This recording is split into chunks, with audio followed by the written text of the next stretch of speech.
রাজশাহীতে নিজ বাসায় ছুরিকাঘাতে নিহত বিচারকের ছেলে তাওসিফ রহমান সুমনের ময়নাতদন্ত সম্পন্ন হয়েছে। এদিকে হত্যার দায় স্বীকার করেছে অভিযুক্ত লিমন মিয়া। পুলিশ জানিয়েছে এ ঘটনায় মামলার প্রক্রিয়া চলছে।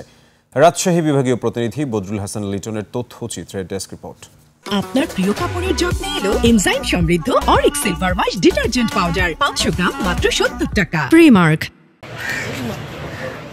শুক্রবার দুপুরে রাজশাহী মেডিকেল কলেজের মর্গে তাওসিফের ময়নাতদন্ত সম্পন্ন হয়েছে। ময়নাতদন্ত করেন ফরেনসিক বিভাগের প্রধান কফিল উদ্দিনের নেতৃত্বে 2 সদস্যের মেডিকেল টিম। এ সময় রাজশাহী মহানগর দায়রা জজ আদালতের বিচারক আব্দুর রহমান তাওসিফের মরদেহ গ্রহণ করেন। চিকিৎসকরা জানান তাওসিফের দেহে 5টি ধারালো অস্ত্রের আঘাতের চিহ্ন রয়েছে, যার মধ্যে 3টি গভীর এবং রক্তনালী কেটে গেছে। ফলে অতিরিক্ত রক্তক্ষরণে মারা গেছে তাওসিফ। প্রাথমিকভাবে মনে হচ্ছে যে ইন্টারনাল রক্তক্ষরণ, অভ্যন্তরীণ রক্তক্ষরণে ডিসিজড শকে চলে যায়, শকে গিয়ে তার মৃত্যুটা হয়। বৃহস্পতিবার রাজশাহীর ডাবতলা এলাকায় একটি আবাসিক ভবনে বিচারকের ভাই পরিচয় দিয়ে বাসায় ঢুকে মা ছেলেকে ছুরিকাঘাত করে লিমন। এ সময় ছেলে তাওসিফ মারা যায়, আর আইসিইউতে রয়েছেন মা তাসমিন নাহার।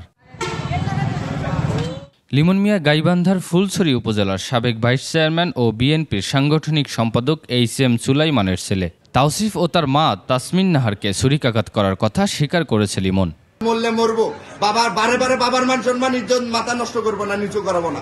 আমি ওই রাগতে বাবার সম্মানের কথা চিন্তা করে দরজা ভাঙছি, ওনার হাতে একটা মারছি। আমি আমার কলকাতা থাকবে সবসময় থাকে একটা হাতে একটা মারছি, মারার পর ওনার ছেলে আসছে, ওনার মারার পর একটা কি দুটা মারার পর ওনার ছেলে আসছে, ওটা চাকুটা নিচে দুইজনে নেওয়ার পর আমাকে আবার মারা শুরু করেছে এই দুই হাতে যখন আমি প্রোটেক্ট দিতে পারি না, দুই হাতে আমাকে মারতেছে, অনবরত যখন প্রোটেক্ট দিতে পারি না, তখন ওনার ছেলে আমি পায়ে কামড় দিছি। এই ঘটনায় নগরীর রাজপাড়া থানায় মামলার প্রক্রিয়া চলছে জানিয়ে অভিযুক্ত লিমনকে হাসপাতালে প্রাথমিক জিজ্ঞাসাবাদ করা হয়েছে বলে জানান পুলিশের কর্মকর্তা।